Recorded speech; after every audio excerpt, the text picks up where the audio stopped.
नमस्कार बंधुओं। ऐसा माना जाता है या पुराणों में वर्णन है कि रावण के 10 मुख थे और माँ दुर्गा के 10 भुजाएं अर्थात 10 हाथ। अच्छा बंधुओं, आप ये बताइए कि जो संविधान के बनाने वाला है वो खुद ही संविधान का उल्लंघन करे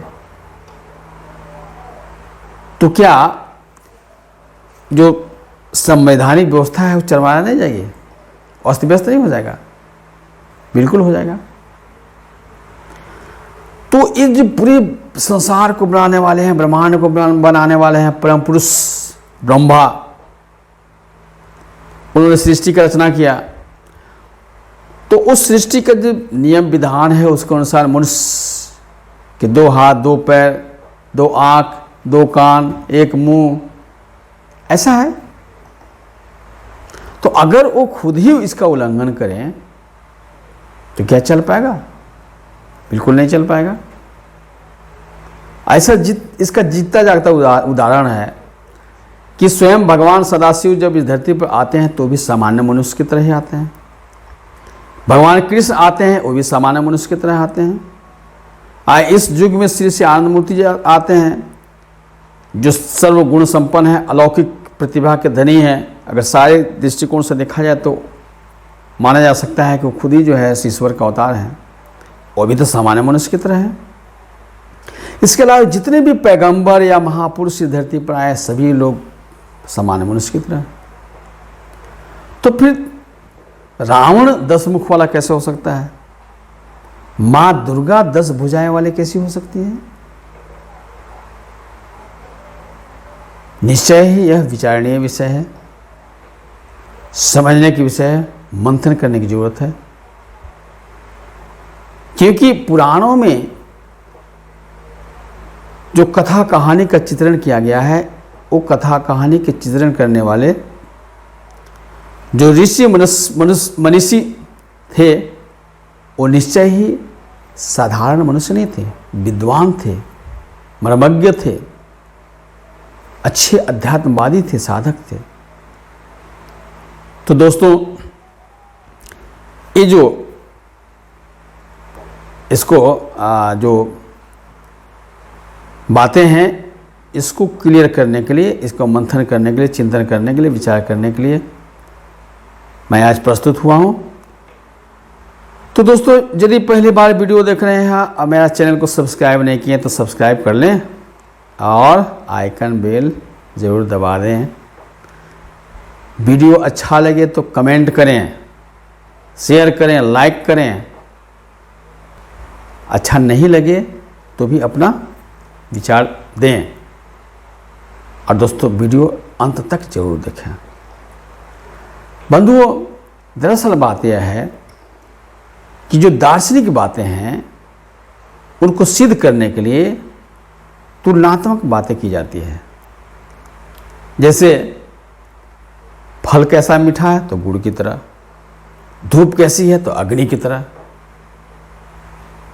ठंडक कैसा है बर्फ की तरह, पंजा कैसा है तो शेर के पंजा की तरह, जंगा कैसा है तो हाथी के जंगा की तरह। तो ये इस तरह से कंपेयर करने से जल्दी समझ में आ जाता है। तो दोस्तों ये हमारा जो दर्शन शास्त्र कहता है कि मनुष्य में 10 इंद्रिय हैं, 5 ज्ञानेंद्रिय हैं और 5 कर्मेंद्रिय हैं।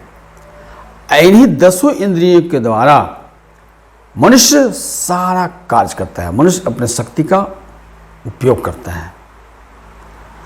5 कर्मेंद्रिय कौन है? हाथ, पैर, मुंह, उपस्थ और जननांग। उपस्थ का मतलब मलमूत्र द्वार, जननांग तो जानते ही हैं। अब 5 ज्ञानेंद्रिय कौन है? तो ये है त्वचा, जीभ है, आँख है, कान है, नाक है। त्वचा, जीभ, आँख, कान, नाक, ये 5 ज्ञानेंद्रिय हैं। तो जो 10 इंद्रिय हैं इन्हीं 10 इंद्रियों के द्वारा मनुष्य जो है सारा काम करता है।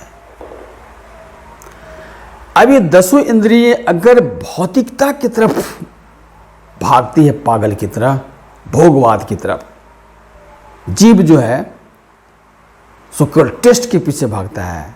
वो खाद्य अखाद्य का कोई अंतर नहीं करता है, वो केवल देखता है स्वादिष्ट, स्वादिष्ट कुछ भी हो, अभक्ष चीज क्यों नहीं हो, उसको उसे खाने के लिए पागल की तरह भागता है। कान जो है सो ये क्लियर नहीं कर पाता है कि किस संगीत को सुनना चाहिए, किस आवाज को सुनना चाहिए, किस आवाज को नहीं सुनना चाहिए, वो सर्वाहारी बन जाता है। तो ये हुआ अनियंत्रित। उसी तरह से मुख बोलने से पहले वो तय नहीं करता है कि क्या किन बातों को बोलना चाहिए, किन को नहीं बोलना चाहिए, किसको मौन धारण करना चाहिए। आंख जो है क्या देखना चाहिए, नहीं देखना चाहिए,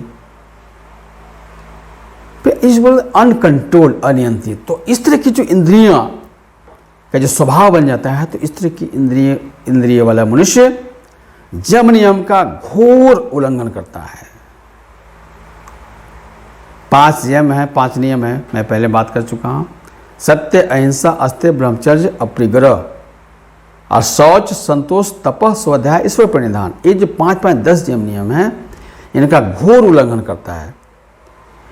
तो ये जो यम नियम का घोर उल्लंघन करने वाला व्यक्ति अन्यायी, अत्याचारी, क्रूर, दंभी, डिस्ट्रक्टिव माइंड का हो जाता है। इसके व्यवहार से समाज, मानवता त्राहिमाम करने लगता है, प्रताड़ित हो जाता है, सब कुछ अस्त व्यस्त हो जाता है। तो इस तरह के अनियंत्रित इंद्रियों वाले व्यक्तित्व को दिखाने के लिए पुराण में 10 मुख दिखाया गया है। एक्चुअली मनुष्य का 10 सिर या 10 मुख होता नहीं है, ऐसा हो ही नहीं सकता है। तो ये जो है उसका प्रतीकात्मक है, उसका द्योतक है कि 10 मुख वाला अगर कोई व्यक्ति बन जाए तो 10 दिशा में एक तरह से भागता है। एक अगर भागना शुरू करे तो उसका जो लाइफ है वो मौत की तरह हो जाएगा, बेकार हो जाएगा। तो इसी तरह से अनियंत्रित मन जो है, अनियंत्रित इंद्रियों के द्वारा मन जब संचालित होता है तो वह पागल की तरह हो जाता है, उसकी हरकत बिल्कुल गजब हो जाता है। तो दरअसल बात यह है। अब दूसरी बात क्या है कि वहाँ पर दिखाया गया है दुर्गा की 10 भुजाएं। तो दुर्गा की जो 10 भुजाएं हैं वह द्योतक है कि जब ये 10 इंद्रियां अनियंत्रित होकर के पागल की तरह, भोगवाद की तरफ भागती हैं, तो उनको नियंत्रित करने के लिए, उनको अंतर्मुख करने के लिए जो मनुष्य के अंदर जो कुल कुंडलिनी शक्ति है, जिसके अंदर सभी शक्तियाँ, दुर्गा शक्ति, काली शक्ति, भैरवी शक्ति, राधा शक्ति, सारी शक्तियाँ मौजूद हैं, उनको जो है सो मजबूत किया जाता है, उसको जगाया जाता है। तब वो बाहर भागने वाले इंद्रियों को, जैसे 10 दिशा में भागने वाले इंद्रियों को वो पकड़ करके अंतर्मुख करती हैं। तो बंधु, वो जो दुर्गा शक्ति का जो 10 हाथ है उसी का द्योतक है, उसी का प्रतीकात्मक है। तो अब प्रश्न उठता है कि इस शक्ति की आराधना किस हद तक इंद्रियों को कंट्रोल कर सकता है। बंधुओं, हम जानते हैं कि शक्ति जो होता है ना, अंधी होती है। तो अगर कोई व्यक्ति श्रद्धा, भक्ति, पूरा मनोयोग से, तन मन से अगर शक्ति की देवी को आराधना करते हैं, क्योंकि शक्तियां अनेक हैं, तो लाभ हो भी सकता है, नहीं भी हो सकता है। शक्ति प्राप्त हो सकती है, नहीं भी हो सकती। अगर प्राप्त होती भी है तो उस शक्ति का कितना सदुपयोग वो व्यक्ति कर सकता है, कितना उसको जगत कल्याण में लगा सकता है, इसकी गारंटी नहीं है। लेकिन अलौकिक शक्तियाँ प्राप्त हो सकती हैं। जैसे रामकृष्ण परमहंस सबसे बड़ा कालिक शक्ति के उपासक थे।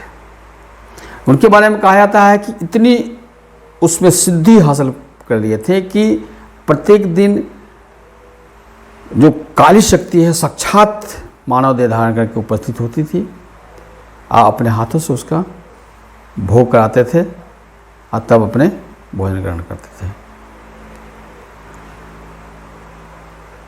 अंत में जब सारे संस्कार शून्य हो गए, जिसको बोलते हैं दग्ध बीज, तब उन्होंने एक दिन जो शक्ति माँ काली उनसे मोक्ष का याचना किया कि अब मेरे को इस संसार में रहने की इच्छा नहीं है, मुझे मोक्ष प्रदान करो। मोक्ष मतलब परमानेंट लिबरेशन, अस्थायी बंधनों से मुक्ति, मतलब जीवात्मा का परमात्मा मिलन। तो काली शक्ति बोलती कि यह काम मुझसे नहीं हो पाएगा, मैं नहीं कर सकती हूँ। यह सुनकर के रामकृष्ण परमहंस को काफ़ी तकलीफ हुआ। उन्होंने कहा कि मैं पूरा जीवन इसी को प्राप्त करने के लगा दिया, आज वही नहीं प्राप्त होगा तो फिर मेरा जीवन तो बेकार हो गया, मेरी तपस्या बेकार हो गई। तब काली शक्ति ने कहा कि मैं तुम्हें मोक्ष नहीं दे सकती हूँ, किंतु मोक्ष प्राप्त करने के लिए मार्ग प्रशस्त कर सकती हूँ। तब उन्होंने कहा इसके लिए निराकार ब्रह्म की उपासना करनी पड़ेगी, दीक्षा लेनी पड़ेगी निराकार ब्रह्म की। और उन्होंने ही कहा, निर्देश दिया कि तोतापुरी से जाकर दीक्षा लो। रामकृष्ण परमहंस तोतापुरी से दीक्षा लेते हैं। दीक्षा लेते के साथ चूंकि वो संस्कार शून्य हो गए थे, दग्ध बीज हो गए थे, तो उनको मोक्ष प्राप्त हो जाता है तुरंत। तो ये चीज़ें हैं। अब क्या है, आज के युग में ये जो ये माँ देवी दुर्गा की उपासना के नाम पर जो चल रहा है उल्टा पुल्टा, इसके बारे में ज़्यादा विस्तार से कहने की ज़रूरत नहीं है। लेकिन शास्त्र में कहा गया है मित्रों, शक्ति सा शिवस्य शक्ति, जो जितनी भी शक्तियाँ हैं वो सब शिव की शक्ति है। मतलब शक्तियों पर शिव का कंट्रोल है, शिव पुरुष हैं।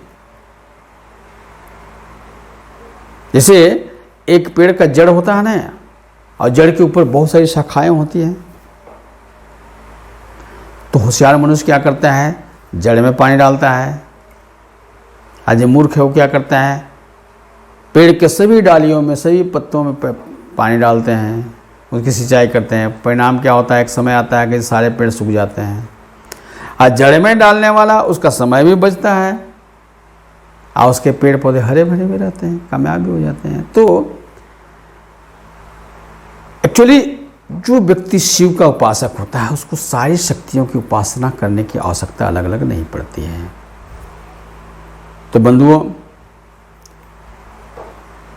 मनुष्य को शिव की उपासना करनी चाहिए, मतलब एक ब्रह्म की उपासना करना चाहिए। तो बहुत तीव्र गति से उसके जो कल्याण के राह है खुल जाती हैं। उसका जो लक्ष्य है परम आनंद की प्राप्ति, बहुत जल्दी प्राप्त हो जाती है। अगर तरह तरह की शक्तियों को उपासना अलग अलग करेंगे तो शक्तियां जरूर प्राप्त होगी, लेकिन वे शक्तियां आपको परम लक्ष्य तक ले जाएंगी इसकी गारंटी नहीं है, क्योंकि शक्तियां अंधी होती हैं, उनकी गति बहुत तीव्र होती है, लेकिन अंधी होती है, कभी भी कहीं भी एक्सीडेंट कर सकती हैं। इतिहास गवाह है कि बड़े बड़े तपस्वी लोग अलौकिक सिद्धियां प्राप्त करके पथभ्रष्ट हो गए और उनके काले करतूतों के कारण पूरा मानवता परेशान हो गया। आज भी ऐसा है। तो दोस्तों, अब आपको तय करना है कि एक निराकार अनादि अनंत ब्रह्म शिव की उपासना करेंगे या अनेक शक्तियों का उपासना करेंगे। तो उपासना का सबसे अच्छा जो मार्ग है वह है योग तंत्र की साधना। लेटेस्ट मॉडर्न साइंस पे आधारित जो साधना पद्धति है, योग तंत्र की साधना पद्धति, वो केवल और केवल आनंद मार्ग के पास है। आज इसके प्रणेता है इस युग के युग दृष्टा, युग स्रष्टा, महान दार्शनिक, महान स्पिरिचुअलिस्ट श्री आनंद मूर्ति जी उर्फ श्री प्रभात रंजन सरकार। तो बंधुओं, यहीं पर मैं अंत करता हूँ और मुझे भरोसा है कि जो रावण के 10 मुख हैं और दुर्गा की जो 10 भुजाएं हैं, एक क्यों है, इसका क्या मतलब है, स्पष्ट हो गया होगा। धन्यवाद, नमस्कार।